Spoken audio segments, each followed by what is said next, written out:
Good afternoon po mga kababayan, ma'am, sir. This is Gam, the Filipino channel ng inyo pong lingkod. So today is July 22, 2026 at yung una ay papunta yan sa may City Garden Villas sa may Timothy Street, corner ng Orchid. Dito yan sa may City Garden Villas, Monwok, Paranaque. At dadalhin po natin sa Villamor Air Base sa may Barangay 183 Pasay po yan. Okay, magbabalik po tayo mamayang po pag nakuha na po natin sila. Disclaimer lang po, ang content pa natin ay kalsada at hindi ang passenger. Kaya nga naman, saka sakali man po na may marinig kayo mga pangalan ng lugar, pangalan ng tao, pangalan ng organization sa government o private man yan, ay wala pong kinalaman ng channel nito at wala pong pinapatungkulan. At po nang pinag-usapan dito ay pawang dito lamang po yan sa loob at wala pong pinapatungkulan sa labas. Magbabalik po tayo mamaya unti po. Salamat, Jack, at mabuhay kayo. House of Representatives handa na sa State of the Nation Address ng Pangulo sa July 27. Marami pang maiinit na balita sa pagbabalik na Arangkada Balita. Ang programang ito ay atin sa inyo. Mix Fortes European Capsule, maluwag ang paghinga, tunawang plema. Basta lagot di, Plemix.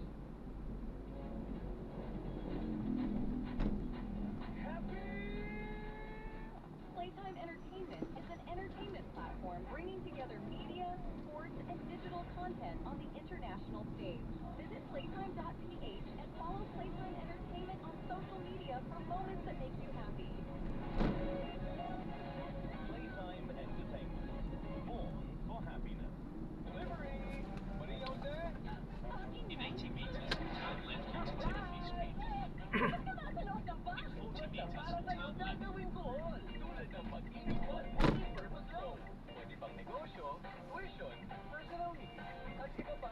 Up to 90% ng budget mo ang pwede Continue 700 meters, then you will arrive at your destination. Kaya, Apply na ng Pag-ibig pang MPL by Virtual Pag-ibig! Pag-ibig Plus! Solid ka ba?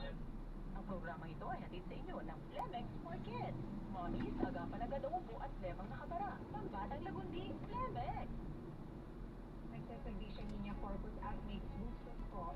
Nandiyan para ilapit ko yung mga serbisyo ng mga opisyal ng gobyerno, ng mga ahensya ng gobyerno sa taong bayan. ang mga karaniwan po namin mga guests talaga, pinagpapa-unlock ng kanilang time and bibigyan ka na ng servisyo DSWD, DOH, syempre kapag may mga calamities. Itong calamity zone dahil nga po sunod-sunod yung kalamidad sa ating bayan. Nagbibigay po kami ng tulong sa inyo kasi yun naman po talaga yung objective ng programa. Yung po salitang nagseservisyo. Para sa bali-bali ito, no? Tanong ko lang po, sir, may loan pa po ako sa pag-ibig. No, nagtatrabaho pa ako sa Manila. Pwede, bakit po mag-loan? Hindi yung servisyo na inaantay mo lang na bigyan ka ng ayuda tapos doon tayo tapos na. Hindi lang po ganon. So itong servisyo po na ito, kung mga gusto natin maging proactive ang ating mga mamamayan, alamin po natin kung ano yung mga servisyo na nandyan. Narito na ang pagkabalita, inyong ERTV News Break. Malakit sa anin ang bilang ng mga namatay. Ang mga kagagawan sa almang Natapos na ang pagtalakay sa Article 4 sa impeachment trial ni Vice President Sara Duterte. Alamin natin ang update niyan mula kay Angela Babad. Live, Angela. Medyo maagang natapos ang pagsalang ni NBI Director Melvin Matibag. Nagsimula nga ito sa cross-examination ng depensa kung saan lumabas yung pattern of behavior ni Vice President Sara Duterte at yung kinetic force na sinasabi na patuloy na epekto sa publiko ng mga pagbabanta na ginawa ng pamilyang Duterte sa kay Pangulong Ferdinand Marcos Jr. mismo. Pagkatapos nito, hindi na nagpatuloy sa redirect examination ng prosecution at nagsimula na sa pagtatanong naman ang mga senator judges. Isa sa mga nagtanong ay si Senator Robin Padilla na ipinunto ang kredibilidad ng Las Cañas affidavit. Pero sagot ni Ministro, ang affidavit ni Las Cañas ay bahagi lamang ng pagpapatunay ng pattern of behavior ng bise. Natapos ang usapin ng magkaroon ng manifestation ni Senator Raffy Tulfo na dapat ay mahigpit na i-implement ng impeachment court ang pagbibigay ng 2 minuto sa mga senator judges para magtanong.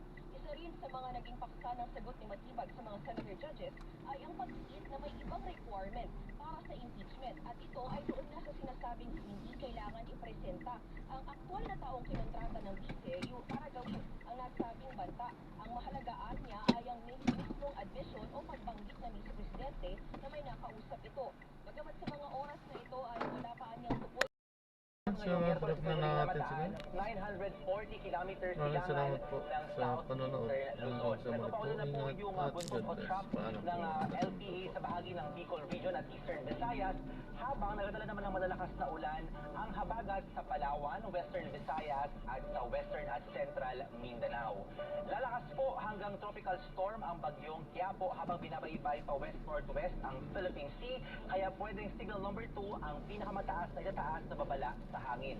At sa wind forecast ng The Weather Company, tatawirin po ng bagyo ang Babuyan Islands Biyernes ng hapon hanggang gabi palabas ng West Philippine Sea at posibleng makalabas na ito ng Philippine Area of Responsibility sa araw ng Sabado. Kung magadala po ng maulan at musungit na panahon ang bagyo sa Northern Luzon, patuloy ding magadala ng mga lalakas na mga pagulan ang habagat sa kanlurang bahagi ng Mindanao, Visayas at Southern Luzon hanggang pagsapit ng weekend. At posible po yung mga pagbaha at pagguho ng lupa. Magbago pa ang forecast sa bagyo at sa habagat, kaya lagi po mantabay sa updates ukol sa bagyo at dito po sa habagat.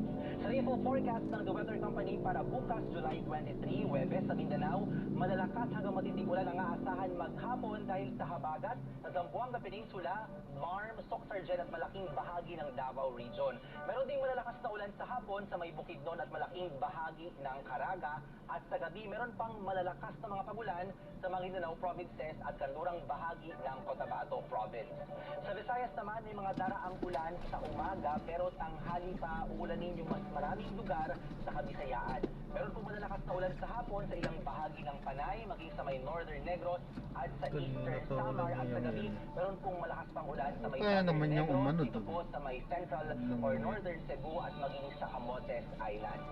Sa Palawan, malakas ang ulang dala ng habagat umaga hanggang tanghali lalo po sa Hilaga at timugang bahagi ng probinsya at meron pang kalasalat ng mga pagulan sa ibang lugar pagsapit ng hapon hanggang gabi. Sa Luzon, maghapon ding may kalat-kalat na ulan sa Bicol dahil sa buntot ng samalang panahon at meron na ring pagulan sa hapon sa may La Union, Benguet, maging sa Mindoro at ilang bahagi ng Central Luzon at Calabarzon, lalo na po sa may Bondoc Peninsula sa may Southern Quezon. At maraming lugar pa sa Southern Luzon ang uulanin pagsapit ng gabi. Tayo naman sa Metro Manila, mainit at maalinsangan pa sa umaga at tanghali. Pagkalubog po ng araw hanggang gabi, mataas ang tsansa ng pagulan dahil sa thunderstorm. At dahil wala pa rin pong ulan sa Angat Watershed, panibagong record na naman ng pinakamababang level ng tubig ang natala sa Angat Dam, 152.12 meters. At kapamilya, binaha ang ilang bahagi ng South Cotabato at Leyte Province nitong Martes dahil sa pagulang dala ng habagat. Sa Pulumulok, South Cotabato, sinalba ng ilang residente ang ilang nakaparadang motorsiklo sa tapat ng isang tindahan na natumba dahil sa rumaragasang baha. Ayon sa video uploader, tumagal lang higit isang oras ang buhos ng Good evening po. Sir Vincent po. Martes ng hapon. Sir Vincent po. Samantala, nag-stranded naman ang mga estudyante at residente sa Barangay Liberty, Bato, Leyte matapos tumapaw ang tubig sa spillway. Hindi rin makaraan ang ilang mga sasakyan dahil dito. Hinintay na lang nila na humupa ang baha upang ligtas na makatawid. At yun ang update sa lagay ng panahon. Ako po si Ariel Rojas. Ingat sa pamilya. Nagpagbalik ng TV Patrol, panibagong gusto ng dagdag presyo sa petrolyo, nagpaparamdam. At karahasan sa ayong shows, iprinotesta ng Pilipinas sa China. Tuloy-tuloy pa rin ang mga balita sa pagbabalik ng TV Patrol. Bulog kasi kabuo ah. Magbabalik ang TV Patrol 40 meters, sa turn left into traffic light.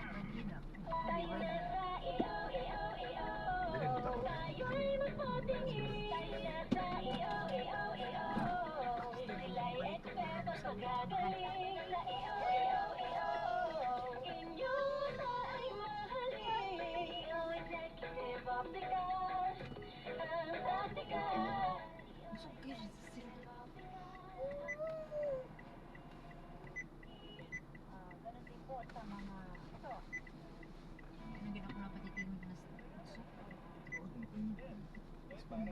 Sinilakbang 2 minuto ang mga nagtatanong o nagsasalitang Senator Judge. Pero reklamo, Senator Rafi Tulfo, hindi naman lahat raw yata nakakatikim ng bell pagkatapos ng 2 minuto. Nakakalata na kami. So dapat pag sinabing 2 minutes, 2 minutes. Pag sa amin sa majority, 2 minutes, In 90 meters, turn right onto Andrews Avenue towards Andrews Avenue in Wood City. pero pag sa minority, umabot na ng 5 minutes, 10 minutes. At meron akong record dyan. Pinapayagan. Ako ilang beses na ako nagsinusa ng bell. Nakakairita eh. Paliwanag ni Presiding Officer Cheese Escudero, pag kailangan naman mag-extend ay pinapayagan. Kaya ang ilang mga senador tulad ni Senator Pongo, conscious na sa oras. Unang umatak yung oras. Keep right at the corner onto Andrews Avenue. Kasama na sir? Thank you. Nag-ring na yung bell ay hindi ayan na follow this. Si Matibag na ang huling testigo ng prosecution para sa Article 4 o pre-ulit at inciting prosecution laban sa vice-presidente. Pero matagal pa matatapos ang impeachment trial dahil may Continue tatlong straight iba in pang this traffic articles na light. ipresenta ang prosecution. Sunod na tatalakayin ng Article 1 ang iniwasang paggamit ng Continue straight in this traffic na light. pinaglaanan ng prosecution ng 31 araw para sa presentasyon pa lamang ng mga testigo at ebidensya. Bigay may paalaala rin ang Senate Impeachment Court doon sa mga abogado Continue ng straight in the defense first at ang traffic light. prosecution dalawa Then, si Atty. in 300 Coa meters, at turn si right. Atty. J. Tolosa na abogado na spokesperson pa na umiwas doon sa paglabag sa justice. Ito yung pag-comment o pag-argue sa labas ng Senate Impeachment Court tungkol sa mga merits ng kanilang kaso. Sabi ni P.O. Presiding Officer Jesus Escudero, dun sa In dalawa, 100 meters, turn monitor right, namin then ang mga turn left. sinasabi nyo sa media. Joseph, di ba may sinabi si Senator Judge Robin Padilla na sana raw ay wag one-sided ang prosecution. Eh pwede ba yun? Kung sila na nga yung umuusik sa vice-presidente, di ba? May sagot ba rito ang prosecution team? Yan ang punto nitong si lead prosecutor Congressman Jeremy Luis. May posible naman yun. Yung kanilang prosecutor ang may hawak ng ikalang kaso sa Senate Court na kontra sa vice-presidente. Ayon dito kay Private Prosecutor Attorney Lorna Capunan, ang prosecutor ay para sa prosecutor, ang defense ay para sa depensa. So, talagang ganito ang mangyayari. Adversarial, kumbaga magkalaban sila, so hindi naman kaya kahit pilitin na maging neutral ng prosecutor kasi dapat talaga yung vice-presidente yung nilalaban na ng kaso. Joseph, Your tapos destination na is on yung the pagtalakay na sa Article 4, no? Ano ba yung mga pinaka-importante dito na dapat i-consider ng mga Senator Judge oras na mag-decide sila sa article na ito? Milado. Kasi bago natin mabutin na Sige po. Magkano?